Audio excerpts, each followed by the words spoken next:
comes the sun, toot toot toot. Here comes the sun, and I say it's alright. Hello and welcome to Sonder Magazine's launch of the 4th issue, where we will have readings from our wonderful contributors. Thank you so much for joining us, and we can't wait for you to hear their fantastic work. I was going to say that we are sad to have to do this over Zoom, but let's face it, that's just life at the moment, isn't it? And sure, we're making the most of it, and we are so lucky to still have the ability to bring these readings to you in a safe way. Thank you so much to the contributors for taking part this evening and for everyone's continued support over the last year. You can buy your copy of issue 4 on our website now, and it will also be available soon from the Winding Stairs bookshop. All of the links will be left in the description box below. For now, I'll pass you over to Sinead, who will talk more about what to expect throughout the launch. Thank you again for joining us, and I hope you have a great night. Hello everyone, I'm Sinead and I'm so excited for everyone to see what we've been working on with issue 4. As always, we were blown away by the submissions we received and are over the moon with the selected pieces that all centre around the theme of glorious. Pre-orders for issue 4 have been open for the last few weeks, and anyone who got their pre-orders in was put into a draw to win a €20 voucher from Marrowbone Books. If anyone isn't familiar, Marrowbone Books is one of our favourite indie bookstores who've supported us from the beginning, based just on the outskirts of Dublin City Centre. The giveaway closed on Monday 22nd at 6 p.m, and I'll announce the winner at the end of the night. Last summer, we were asked by Carol McGill from Morning Coffee to collaborate on a short story contest. In doing so, we raised over €1,000 for the Dublin Rape Crisis Centre. For those who aren't aware of their services, the RCC offer free confidential listening and support service for women and men who've been sexually abused at any time in their lives. They also run prevention campaigns. Please do consider donating directly via their website, and there's a link to the website in the description box below. We were overwhelmed by the support for this contest and would like to thank Carol for inviting us on board, Sarah Davis-Goff from Tramp Press, who helped us pick the winner of the contest, and to everyone who submitted and donated. We are very proud to publish the winner, Leah McCarthy, in this issue. It was Leah's piece titled Glorious that inspired the theme of this issue. In a world that seems relentlessly dark, it is important to hold on to hope for a better day. We hope this issue brings a little glory to your day. So our first reader is the Morning Coffee contest winner, Leah McCarthy. Leah is a 22-year-old from Sligo. She is in the final year of a degree in Italian and English with creative writing at NUIG. She has previously had work published in the Wild Words Literary Collection and screened at the National Irish Film Institute for the Fresh Film Festival. Leah has been scribbling stories since she was 6 years old and hopes to have a career in writing. She is particularly concerned with the writing of rural Irish lives, LGBTQ+ stories and forgotten narrators. Welcome, Leah. Hi, so I'll be reading an excerpt from my story, which is called Glorious. The sun rises as drippy and rich as an egg yolk, and someone's put tea lights into the clouds to light them up. Ben and I make sparse conversation, and herself wakes up eventually. I brought a flask of sweet milky tea and some ham sandwiches, and the three of us breakfast together. We arrive at Belfast Zoo at 10 on the dot, take out the wheelchair and help Gloria into it. I took a scarf over her knees, and you'd really never know she'd been kidnapped. Are you ready? I ask her, while Ben buys the tickets. They'll not be happy I haven't brought my work trousers, she tells me. The boss will eat the head of me. They'll be okay with it today, I tell her. I wheel her through the entrance. If it were up to me, I'd take her straight to the black bears, but she crows over chimpanzees and zebras and the reptile room. She's not likely to get back here anytime soon, so we stop and admire each one. Gloria is delighted with all the creatures. I am impatient. Finally, we reach the bears. The sign says Malayan sun bears, a more beautiful name I could not have thought of. Their black fur shines and their muscles ripple when they walk, and they have creamy coloured snouts. The bears are small lumbering yolks, nowhere near the size I expected. I hope it doesn't confuse Gloria. The three of us, 2 ruffians and 1 kidnapped lady, are silent for some time.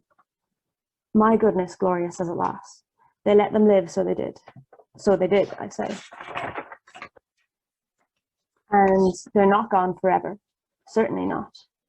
I'd like that one. Gloria points at the smallest one.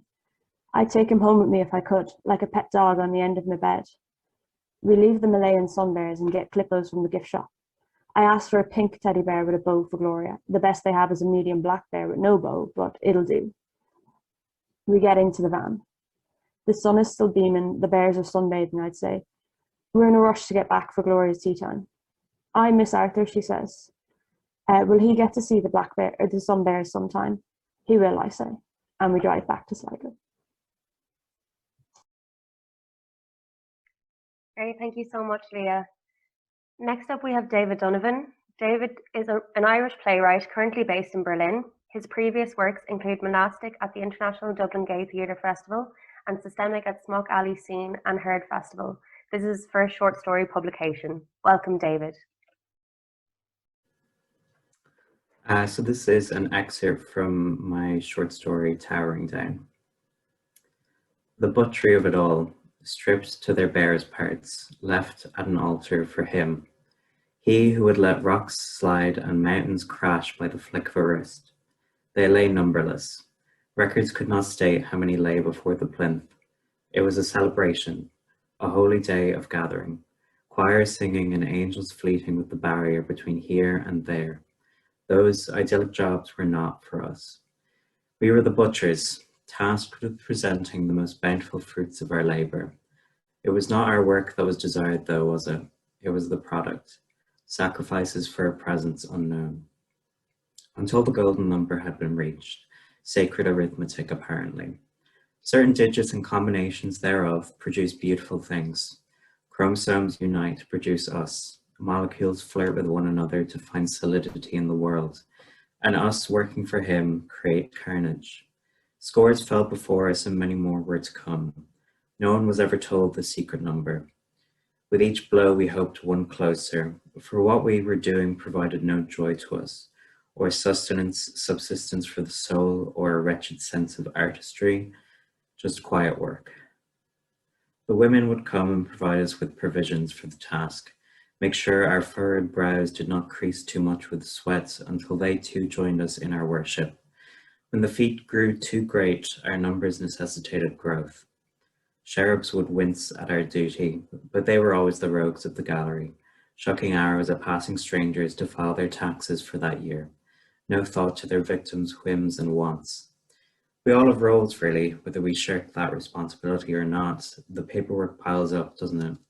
If we take a break from the burden of fallen trees at our desk, it will still be there when we get back, the mound growing like a tumorous cancer waiting for discovery. Our sense of futility grew with each slain body in front of us, to begin questioning why blood had to be spilled in the first place for him. Hunched over, backs straightening before slumping down again with a little less force, passion, desire each time. Our God is a vengeful God, they say. What do these carcasses ever do to him? Thank you. Thanks so much, David. It's such a powerful piece. Next, we have a reading from Emer Neolu. Emer is a writer from Waterford. She has worked in film and theatre and is a contributor to Bad Bride magazine, Hoax magazine and empwr.ie. She was long shortlisted by Bray Literary Festival and Sunspot Lit 2020 for her short stories. Welcome, Emer. Thank you. So this is Among the Deadly Poppies. I used to call her Blue, and Elijah too, and Princess and Sister, and Love Light of all life, until in the woods one day, still teddy bear-like, she cut down my middle with a wrench, read my entrails for dirt, deciphered vague omens. Instead of all her names, I cut into myself, into my organs with a tree branch, with that song by in my ear to the last, failing to see she would ever play the part of serpent. I would lap up with the heart her every honeyed word. Oh, Elijah would have acted the part of anyone for you, and you knew it, human sacrifice too. She mistook me for an easy fly, spies me now fox, hunted, reviled, on the wooded edge of good woman's land. Still she comes to the old bloodied scene, begging my corpse to reaffirm her status as prophet of my dead religion, praying for the name, for the sense of all my carnal flowers, for my service, even after death, only after death. She bestows upon me the power of oracle of our old temples. So, darling Elijah, here are the mouthless whispers. My ghost has vacated the old premises and runs wayward among the foxes, winking at all your cage birds. My new flesh coloured with a touch of deadly poppy. The old falls fast asleep and dreams into reality, the glories, the unspeakable, the dazzling red, pumping hot blood into the cold, wet earth. I feel it still, the wound of her that scars the land, stolen blood that breathes new life and whispers forgotten language, though her followers come to prevent her from breathing any more poison from the flowers.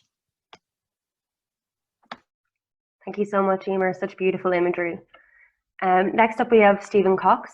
Stephen is from Dublin. He has lived in Spain and Portugal and is currently based in London. His writing has appeared in the New Statesman, Literary Review, the Dublin Review of Books, and elsewhere. Welcome, Stephen. Thank you. This is from my short story, Let Your Heart Be Light.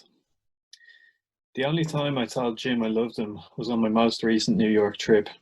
He had his head in a toilet bowl and was puking his ring up. We were at the housewarming of a friend of his, attended by more friends of his, so Jim couldn't even use the excuse of overdoing the social lubricants to explain the state he was in. He had a habit of mixing drinks once a certain point in the evening fell, something that experience, and especially age, should have taught him to stop by now. The amount Jim put away that night, combined with his Xanax prescription, meant it was more a question of when, not if, he would need to find an adequate vessel in which to vent his bile. Not that it always happened that way. If anything, he was doing well to manage to throw up into an actual toilet bowl, and even better to have me looking after him, instead of being left to fend for his own adult self, as he usually was. I could hear Jim's friends laughing next door in the kitchen, and try to imagine whether I would find the situation as funny in their position. While there was undeniably an abject comedy to be found in the sight of Jim on all fours, alternately retching and groaning, I couldn't but wonder if these guys would find the scene as amusing had it been one of the party's female guests in Jim's place. I resented the readiness with which these men left their pal to it, assuming he'd be fine, when this was never a presumption I would make. I was displeased to find myself envying them how carefree they were, and tried to concentrate on stroking Jim's back. Yo, everything all right in there? It was Josh, the host. Jim groaned. Yes, fine, thanks, I said. Don't worry. Are you sure? Stifled laughter. Yeah, really, we'll be out just now, I said. Jim moaned again, a little dry heave shaking along his body. It's just, I need to go, Josh said. In there. He was sniggering. Jim belched as I sighed. Okay, just give us a minute. Thanks so much, Stephen. That was brilliant. So next we have Liz McBride. Liz studied English at TCD, then went on to study for a master's in creative writing at Royal Holloway University in London. You can follow her on Twitter at Liz McBride. Welcome, Liz. Don't actually follow me on Twitter. It's like hell. There's a story about 30 days in someone's life, so I'll just read a few days. Day 4. When Cahill called, he'd asked how I was, and I'd said bad, you, and he'd said bad. I asked him to tell me what he did every day so I could remember that other people besides me existed. He said he started running and that I should start running too. Day 5. During my first run, my entire chest burned. It was a ferocious, dry, wet, hideous pain.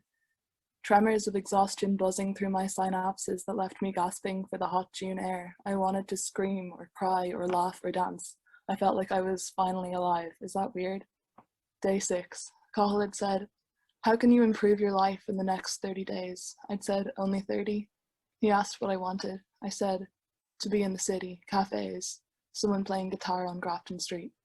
Then I'd given it some thought and realized all I really wanted was something to want. I didn't say that though. It sounded very overwrought in my head, and I also wanted other things like an end to systemic racism and a slimmer waist. Day 26. I ran at sunrise and felt beautiful and fragile like a Fabergé egg. I ran through my dull canned wine hangover, didn't stop to catch my breath once. Grey light cracked through the trees knitted together above me on the big hill. It reminded me of a poem I'd read once. And the sun is a flame-white disk in silken mists above shining trees. I am lonely, lonely. I was born to be lonely. I am best so. Day 27. All right, get up. Moisturize, okay? File your nails, trim your hair, drink water, eat some fruit, run, stop stopping. Sit on the bridge at the corner of Furnace Farm and watch the sheep graze in the morning/afternoon/evening sun. Drink water. Try to be grateful. Fail to be grateful. Try again.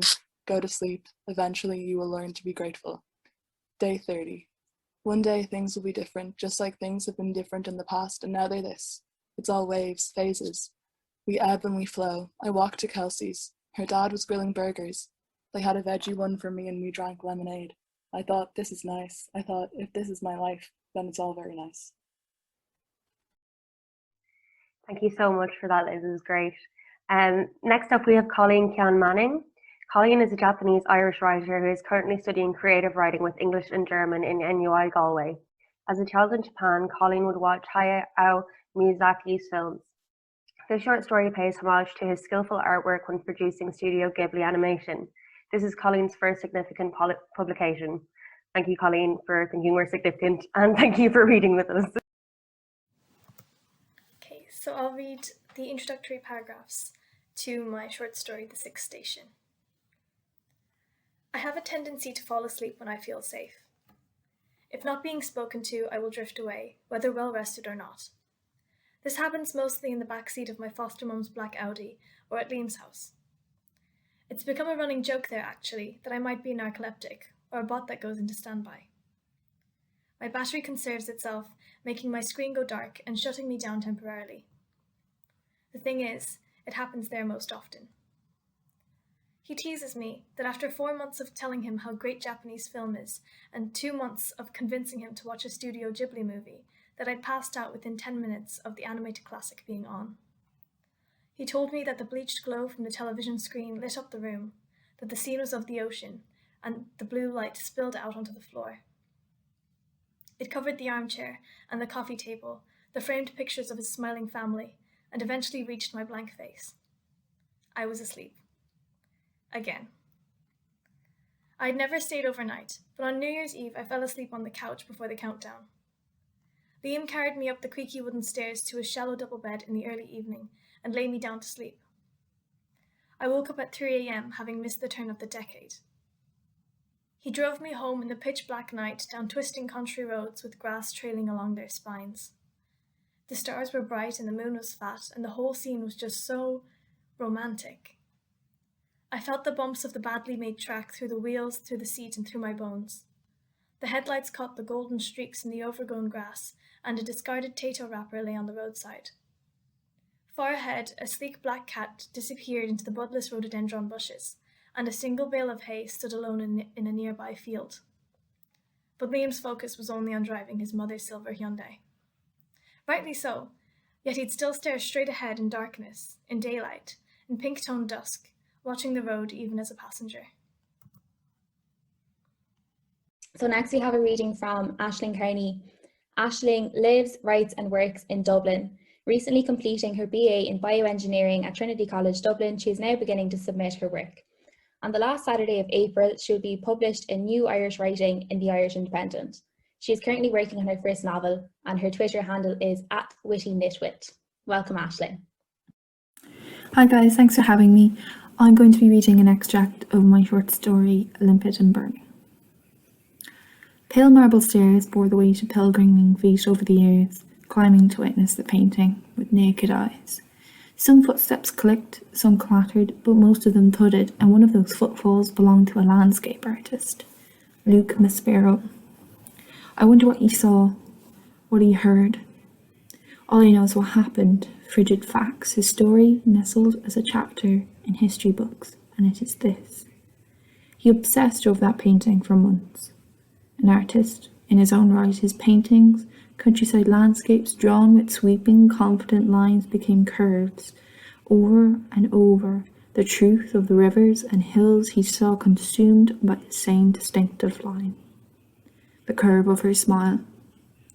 He travelled to see her, once and thrice and 7 times a day, relocated from his posting on the outskirts of the city to a hotel, so he was always near where she resides. He painted less, wrote more, wrote about her, what she whispered to him in the night. My smile is just for you. Take me. I live utterly for you. For years he lived like this, alone, wasting his fortune on a lonely hotel room, his paintings abandoned, spending his hours watching her, as closely as he could, touching the painting before he was yanked away. He wrote on a stray piece of paper, his hand shaking, fighting the need to draw the curve once more, before he jumped off the 4th floor window of his hotel. For years, I have grappled desperately with her smile. I prefer to die. Thanks for listening. Next up, we have Aidan O'Leary. Aidan is a semi-reluctant writer of occasional bits and bobs. He lives in Dublin, where he semi-reluctantly organises eye surgeon conferences for a living. Welcome, Aidan. Thanks for that. My piece is called Smoke Break. His toes sink in the silty mud as he peers into the foam. Leaning further, the bubbles gather and slide around his ankles. His sock hangs dangling from his outstretched arm as he wades further out. A lumpy tongue licks his foot, and he reaches and lifts a green-brown sea leaf up to his eyes. He inspects it. Perfect. Bladderwrack, he thought they called it, but he was never sure. He rolls it up carefully and deposits it within the sock. Straightening, stretching his back, he surveys the mist stretching empty around him. No, not empty. Something there now. A townland, he thinks, sprung up across the bay. He runs his fingers musing through his sodden beard. Looked to be a nice one, too. He resumes his search along the shoreline, one soaked shoe trailing its laces, the strings dragging back and forth on the breaking waves. He arrives at a cluster of rocks and pauses, patting the largest one on its shoulder. This was always a good spot. Sure enough, he spots a fresh scraggle of hairy moss amongst the barnacles peeking above the waterline. Squatting, he roots in his deep pockets. He takes out a razor blade and, holding it between his thumb and forefinger, drags the blunt end across the stony scalps. He scrapes together a small pile of the moss before pushing it back into the mouth of the sock. He rises with a sigh, satisfied. The smudge on the horizon seems to have spread. A city, indeed, it must be. Through the grey morning, he can now make out a steady traffic of dark forms sailing backward and forth from the settlement to the beyond. As he returns to the dunes, wading, then striding, 2 streams trickle from the corners of his overcoat. Reaching his accustomed spot, he eases his backside onto the dry sand. He lies the sock down across his lap. He pulls out the matted moss. Picking off some clinging sock fibers, he rolls it between his fingers and forms a short, fat worm. Next, he draws out the long, flat leaf of seaweed. He winds this snug around the finger of moss. With practiced motions and the air of a nearly achieved pleasure, he holds the wrapped seaweed between his lips as he searches once more through his pockets. He produces a single match, which he strikes on the ridged surface of a seashell, also drawn from, and now returned to, the unfathomable pockets. The pinched end of the seaweed pops and crackles above the flame, giving off a wisp of steam, then releasing a cloud of pungent smoke. Sitting back on his hands, he exhales slowly and smiles into the horizon. 2 chimneys, he notices, rise tall now from the mouth of the bay. They are puffing happily in their turn, and seem to him to smile back across the glistening water. Thanks so much, Aidan. I love the detail in that piece, it's great. So next we have a reading from Tom Jordan. Tom is a writer from Dublin. He recently graduated from Trinity College Dublin, where he studied English. He is currently working on his first batch of actually potentially publishable stories and is looking for a job. You can find him on Twitter at HodgesFishes. Welcome, Tom. Thanks. So I'll be reading an excerpt from All of the Loops That Won't Close. The cooking usually settled his nerves and distracted him for a time. Cooking and red wine. He took a sip and then immediately another gulp.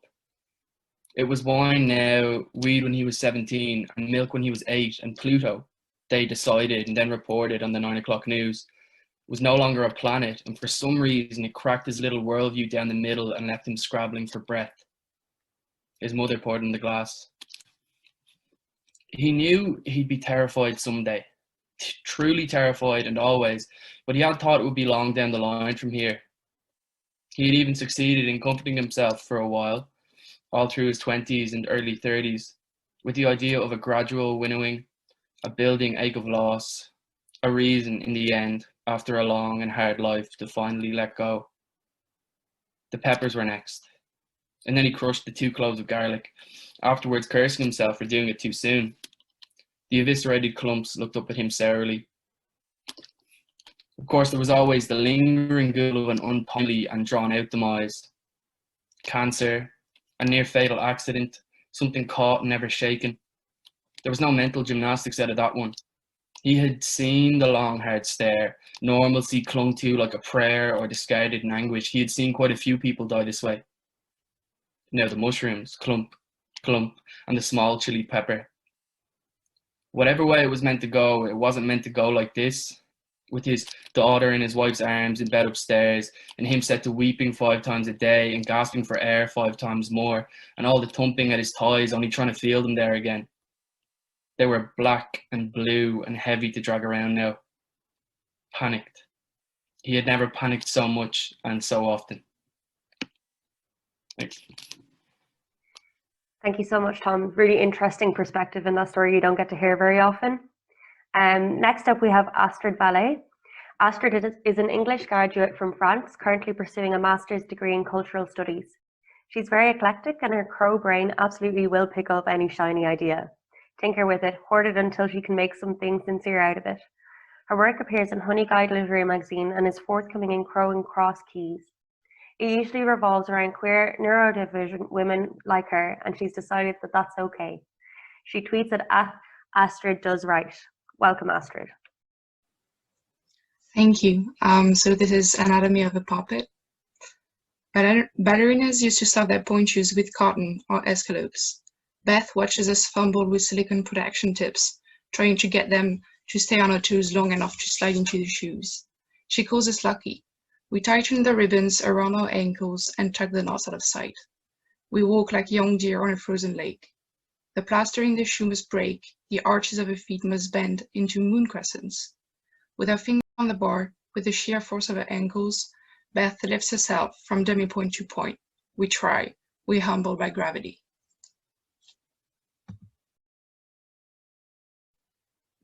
Thanks so much, Astrid. It's a very moving piece. So next we have Sheamus Coggy. Sheamus is a reader and writer who grew up in Wexford town before moving to Dublin. His academic and professional background is in linguistics and technology. When not teaching machines how to understand language, he spends his time writing his first collection of short fiction. Welcome, Sheamus. Thank you. I'll be reading from my piece On the Hillside. Every Friday, Eamon Furlong knows exactly what he will do. His alarm sounds at 8:30 a.m. as he lay awake. His breakfast consists of porridge on water and a single slice of toast. At 9:30 a.m., Colin's dry cleaners arrive with a suit, collecting the one he wore the previous weekend.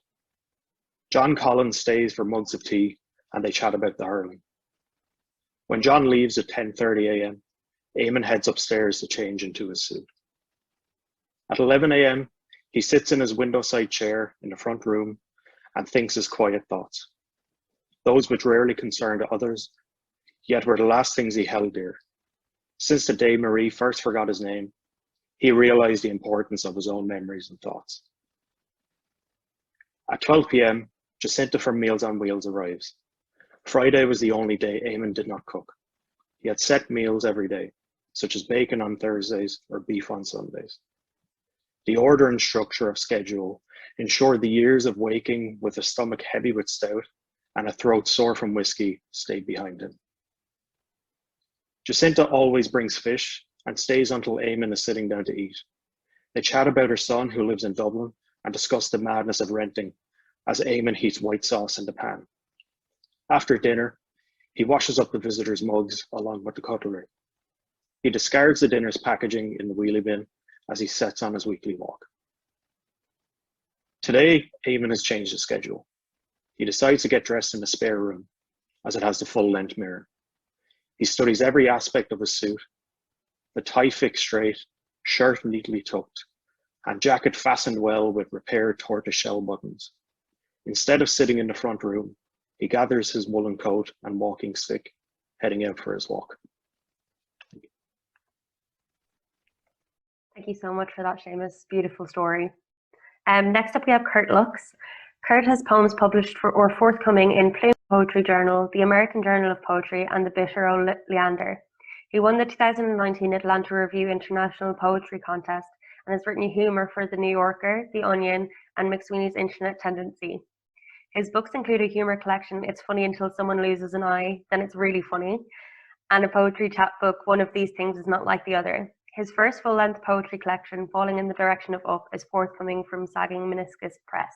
Welcome, Kurt. Thank you. Thank you for having me. This is a prose poem called Stage 5. As soon as Dr. Kovachkov ushered me into his office and closed the door, I realized the news was not good. I'm afraid your test results leave no room for doubt, he said. Cancer, I said. He nodded grimly. How bad is it, I said. As bad as can be, he said. Stage 5. I sat there stunned for a moment. I said, I didn't even know there was a stage 5. The existence of stage 5 is the most closely guarded secret in the world, he said. Stage 4 is terminal, I said. How am I still alive? Dr. Kovachkov paused and said, that's the hell of it. You're not. I gaped at him, open-mouthed, unable to speak. I won't pretend we understand it, he said, because we don't. It seems that muscle memory and habit are even stronger than death. As near as we can tell, 3% of the world's population are in stage 5, and the number keeps growing. There are at least 9 people in Congress with this condition, along with some top CEOs and several entire classic rock bands. How long do I have, Doc? I said. That's anybody's guess, he said. You might go on as you are for another 20 years, or you might keel over tomorrow. I said, I have so many questions. For instance, will my flesh start putrefying and sloughing off in handfuls? Don't worry, I can give you a topical ointment for that, he said. He scrawled something on his prescription pad and handed it to me. I said, another thing that's troubling me is, should I tell my wife? The doctor looked at me and sighed. I guess it's all right to let you know now, he said. She's been in stage 5 since the second Reagan administration. There was nothing more to say. I stood up on my 2 dead legs and silently commanded my animated corpse to leave his office. It's funny, when the worst happens, it's never quite as bad as you feared. For a man who just learned he's way beyond doomed, I felt surprisingly buoyant. Maybe stage 5 is the silver lining we've all been looking for, I thought. Outside, the sun was shining. It was a beautiful day. The sidewalk was crowded with happy people doing happy things. And just think, 3 out of every 100 were as dead as last week's pizza, part of a clandestine club that included me. How thrilling. I searched their eyes, looking for the secret sign. Thanks so much, Kurt. I was trying not to laugh there because it's quite sinister, but you read it brilliantly. Thank you. So next we have a reading from Shane O'Neill. Shane is a writer from County Wicklow, Ireland. His fiction has been broadcast on RTE Radio 1 and his dramatic writing has been staged at Smock Alley Theatre, Dublin. His short stories have also been published in various journals, including Literary Stories and Right Now Lit. O'Neill's doctoral research on Samuel Beckett is funded by the Irish Research Council. Welcome, Shane. I don't know how I'm going to follow that, but this is the first half of my short text, The Cottage on the Seafront. The cottage stands alone on the seafront. There are other houses, of course, but around here neighbours are not too neighbourly. And so the other cottages seem blurred out, intangible. Or perhaps I'm too closely fixated on that place I once called home. I pause in the driveway for a moment. The wind has calmed and a utility pole hums above my head. Looking up, I see a seagull perched on the line, contemplating me. With an abrupt shake of its wings, it lifts itself into the air, its shriek shearing the silence as it turns towards the water. I crunch my way down the gravel driveway. Wire fencing cuts me off from the garden. It is supported by girthy wooden stumps driven into the earth. Beneath it, there are sheep grazing. They clamp their vice-like mouths down on the grass and, with a quick turn of their heads, tear it viciously from the ground. They pay little attention to their offspring, who feud amongst themselves, butting one another with their small horned heads. Their trough has recently been filled, and one of the larger mothers has her head inside, lapping up the contents within. The door is not blue like I remembered it, but red. I take in one more breath of sea air, turn the key in the lock and enter. Thank you so much, Shane. It's a great story, and I love the personality you give to the animals in the story as well. Next up, we have Scythe Kellet. Scythe is an Irish writer whose work has recently been published in anthologies and journals such as Poems from Pandemia, Strange Times, Paper Lanterns, and Boyne Berries. Kellet is also a PhD student working on Gaelic mythology and Irish and Scottish writing at the University of St Andrews in Scotland. When not writing or studying, she loves to go bird watching and hiking and can't wait to travel again. Welcome, Scythe. Thank you for having me. This is a short extract from my short story, Albero di Limon. I craned my neck and opened my eyes to witness the trees creep up the harsh cliff faces on either side of the bay. The grey and green swamped my peripheral vision as I leaned back further, breathing in the thick scent of hot wood. It is so warm. The colours are stacked on top of one another. Near the summit, a ring of mist skirts part of the forest like one of Saturn's rings. I feel as if I'm near the gods, that they really do reside in mountains like these. At night, the thunder growls so deeply I could almost believe it Jupiter's wrath.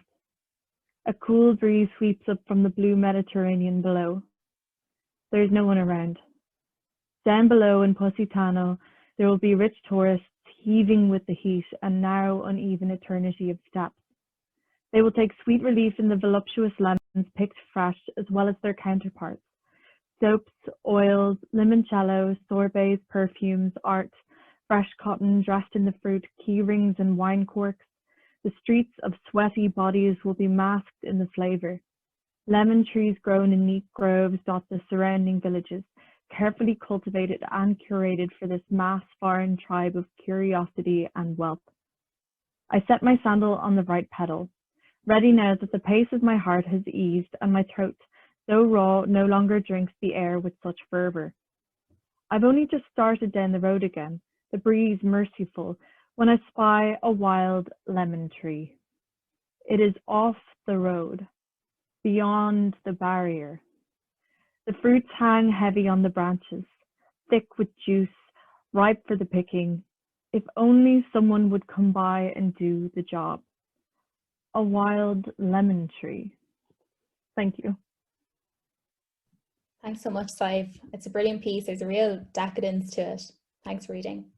So next we have a reading from Owen. Based between the McGillicuddy Reeks and the Slieve-Mish mountain ranges in Kerry, but a native of the Waterford and Kilkenny border, Owen got his BA in English from WIT. He currently has a lovely job working with adults and children with intellectual disabilities. He is using lockdown as a time to finally focus his creative side, and this is his first piece to be published. Welcome, Owen. This is just a random piece from my story, Dirty Sea Trawler Hash. So, the last time I smoked hash that left my throat this raw, I was a teenager on the Muck Hill. The Muck Hill. The fucking Muck Hill, lads. The Muck Hill overlooked a mental health institution called Belmont. A road led halfway up the hill and would split in front of you. To the left, it led to an Aldi store and two groups of council houses. One that didn't house much more than bin bag windows and hypodermic needle lawns. The other abandoned, a mine for copper depleted long ago by those living in the first group of houses to pay dues they shot up their arms. The road to the right led further up the hill to the institution. It was a place of pilgrimage, where young teens are baptised in cheap cider, rollies and more. Our ancestors had the Hill of Tara, but this one did the job for us. I can feel the vibrations rolling down the hill and into my chest. I wonder, did those vibrations influence the madness in the institution? What the fuck am I talking about? Imagine, in millennia to come, archaeologists digging up the Muck Hill and finding all sorts of artefacts. Broken bottles of Buckfast, naggins of vodka stained with bright cheap lipstick and glitter on the neck. And of course the rarest find of them all, the 12.5 gram boxes of amberleaf strewn about like empty ammo cartridges after a battle. A site of great worship and sacrifice, no doubt they will say. Indeed, many virgins were offered up on this hill. Those were the days. Not a worry in the world, no pandemic. When one of the lads would pull a whitener and you'd carry him home from the muck hill to his ma's, hoping he wouldn't get sick on your shoulder. And you'd tell her, it must have been the dodgy chipper that you all got earlier that must have turned his stomach. And you must be going home too, because you weren't feeling too steady yourself. Thank you. That was great, Owen. Thank you so much. That story gave me so many emotions when I first read it. Next up, we have Karen Lee Thompson. Karen Lee is an Australian-born writer of fiction, non-fiction and poetry. She is the author of the bushfire-themed collection of short fictions Flame Tip, and her work has been published in a variety of magazines and anthologies. She wrote commissioned art pieces for Mona, Museum of Old and New Art, and she has been shortlisted for a number of prizes, including the Scottish Arts Trust, the Hal Porter and the Tasmanian Writers' Prize. Karen Lee has a degree in journalism and English literature, and she now travels the world full-time gathering story pebbles. Welcome, Karen Lee. Thank you. Here's just a little piece from my story, Lily. On day 9, a rock crouched where only grass had been, a white envelope like a flag of surrender poked from beneath, and he looked around for the flag bearer. The envelope was addressed to the squatter. Inside, a single folded sheet. You are invited. He spun around again and peered into the pine forest, shielded his eyes against the sun, and scanned the surrounding hills. Oh, rabbit pie, perhaps a scone. His mouth watered despite his discomfort. The note was signed Lily. In his mind he could say Lily, lily of the valley, water lily, lily white. But if he was to say it aloud, Lily, L was the letter guaranteed to unearth the stunted, stuttering boy within. Lily livid. In the courtroom his stutter could be endearing, only because he didn't allow it to surface often. He had a surfeit of words he could call on when the need arose. On the fly, he'd sift through his mental filing cabinet to quickly replace lofty with towering, lavish with sumptuous, laughable with absurd. Sometimes he had no choice but to run with it. And here I might point out to the jury of the rule of law. Lily livid, faint-hearted, gutless, timid, so many words to say the same thing, but his father favoured the alliterative Barb. Thank you. Thank you so much. There's a gorgeous fairy tale element to it that I really enjoy. So next we have a reading from Mary McGonagall Johnson. Mary lives in Malin in Ashow in County Donegal. She moved back to Donegal a few years ago, having spent many years in Manchester, where she was a member of the Manchester Irish Writers Group, which was a very active group where they wrote poetry and short stories. They self-published a number of short stories and poems which she contributed to. She also had some stories published in Ireland's Own, as well as some women's magazines. Welcome, Mary. Thank you. This was written some time ago when there was a lot of talk about borders, which there still is. People were worried about borders. They still are. Now, all the talk about borders brought me back to my childhood in the late 40s, early 50s. Every year my father, like a lot of other Donegal men, went to work on the farms in Scotland. They would take the ferry across from Derry to Glasgow, but my father would come back a few times a year. Our mother had died and we lived with our aunt, so we always made sure that he came home for Christmas. My brothers and I would get very excited as Christmas approached. A car would be hired, we would all be squashed into the back seat. Our Aunt Bridget was usually invited to come too. It was a good chance for her to see Derry, to get a lift there. Derry seemed a very exciting city then. It was so much bigger than the small town I came from. The car would be packed with all of us. There was no seatbelts or other safety equipment required in those days. Nobody worried as we set off for Derry to meet Daddy. As I sat quietly in the back seat of the car, I listened wide-eyed to the chat of the driver and his companion. Most of the conversation between them was about the border. We would likely be stopped on the way there, or when we were coming back. They agreed. They all told stories and laughed about the time a local man bought a pair of new shoes in Derry. When he came to the border, the customs man took the shoes off him. and he was sent home on the bare feet. When I heard this, looking down at my own shoes, Daddy had always bought me new clothes in Derry. There was more choice there than in the shops in the town where I come from. He sometimes brought us toys too, from one of the big stores near the town where he worked. Now, as I listened to the stories about the man who lost his shoes, I hoped that they wouldn't take our toys too. The man continued relating stories about people's experiences. I nudged my brother, who was listening to the next story. Indeed, the story began. Do you mind that time that Dan McLaughlin was coming back over the border? He had a wee shop, you see, and he was smuggling a few pounds of tea. And would you believe it? They threw him in jail for the night. He told a few more stories about things being confiscated at the border.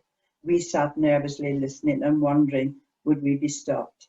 Would we lose the toys that we were hoping our father would bring home? Or the new coat that I was hoping to be bought, that he'd bought me, that would buy me in Derry. At the train station, I was so happy to see Daddy that I forgot about the border for a while. And forgetting that we'd have to come back over the border in an hour or two. I think that's it. Thank you so much, Mary. I felt like I was in the back of the car with you there. Next up, we have Caitlin Young. Caitlin is an undergraduate student at Queen's University Belfast. Her work has been published in The Honest Ulsterman and Tiernan Oak, among others. She is editor-in-chief of student literary magazine, The Apiary. Welcome, Caitlin. Hiya. So this is my poem, Stratosphere Personality Test. 1A. I'm slipping in, without, around. 1B. The waves hope in my moon shoes. 2. Do you give up and give in? Question my obsession with our placement in the world. Puncture a hole in the last oxygen tank. There will be no survivors, let alone lovers, left alive. 3. When last year you told me all change is a matter of choice, did you not mean it? Did you not know how to be sincere with me yet, so substituted your theories for intimacy? You didn't know what to say. You just hope to God the memory loss kicks in again as the oxygen levels plummet. Which does it hurt me most to say? That I love you, even stripped of all your dying glory. But the sky is greater than I could have ever imagined without you here. You are not as cold as you first seemed. Loving you felt like diving into the sea. You numb yourself to it, eventually. If you answered mostly A, I'm sorry I'm not the same person that you once knew, but I still walk on all the old streets, if that makes any difference. I know it doesn't. If you answered mostly B, I have nothing left for you. Leave me alone. If you answered mostly C, you need to know it wasn't planned. I know you will believe for the rest of your life that it killed me. I lived on, but not as you knew it.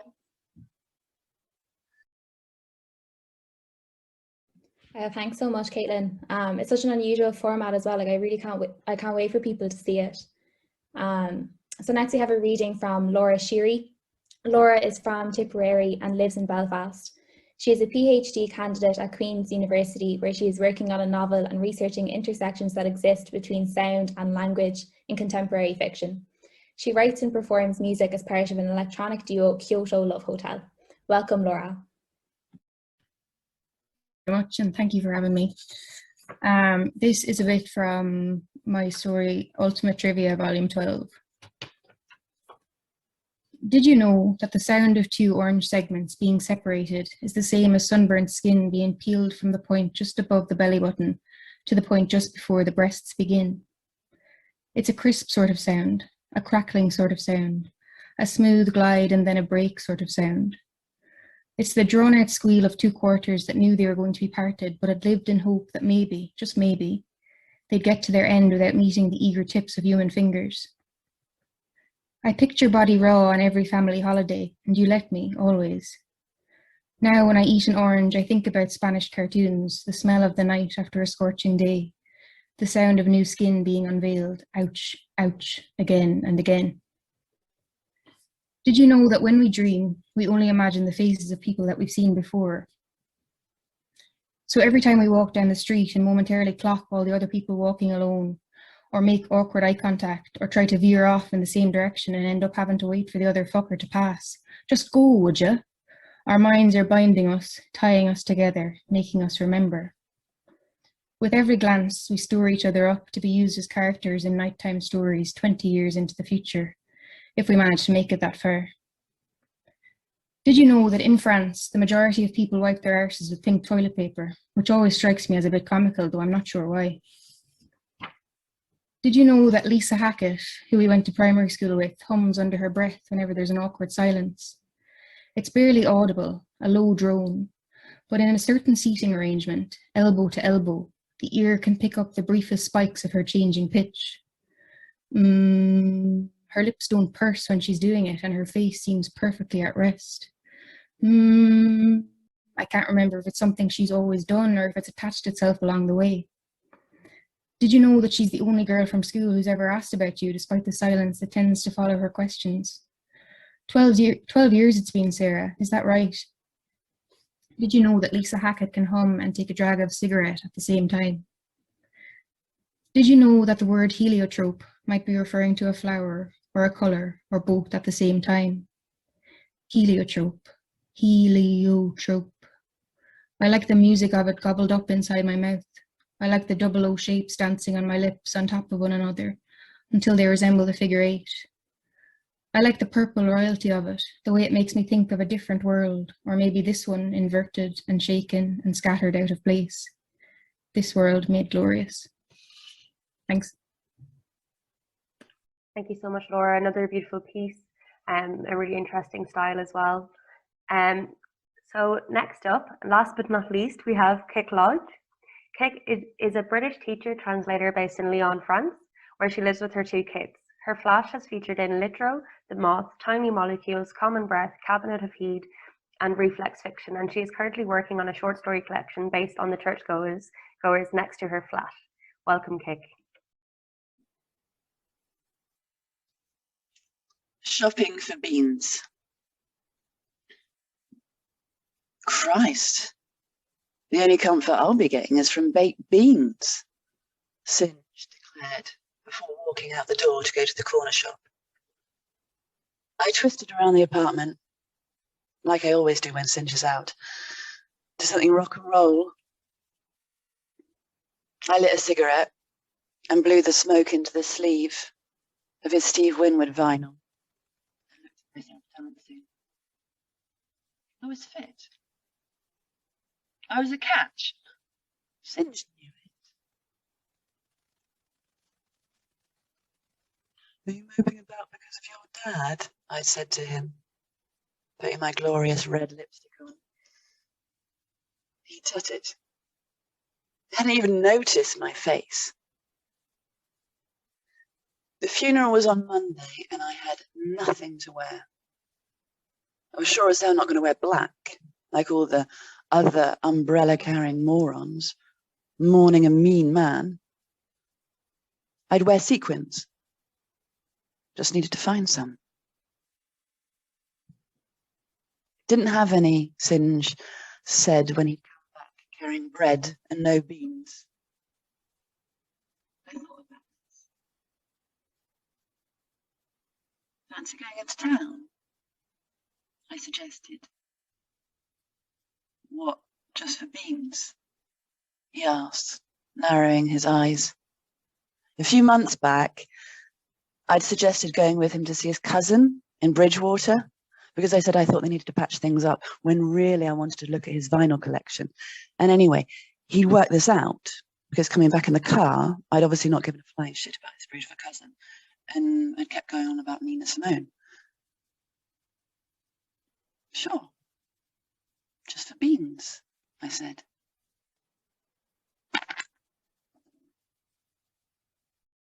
So thank you for ending the night with such a wonderful piece. That concludes our readings for the night.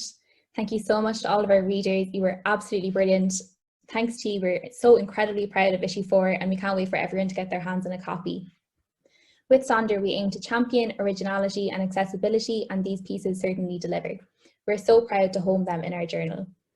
Before we go on, I'd like to interrupt and announce the winner of our giveaway. So anyone who pre-ordered a copy of issue 4 before Monday 22nd at 6 p.m. was put into a draw to win a €20 voucher from Marrowbone Books, which is one of our favourite bookstores in Dublin. I put all the names into a random name generator, so I'm just going to click now and see who won. That's the wheel spinning. Okay, so the winner is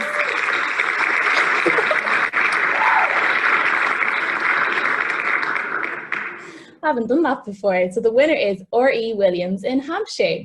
So congratulations, we're going to get in touch with details. Congratulations, R.E. Williams.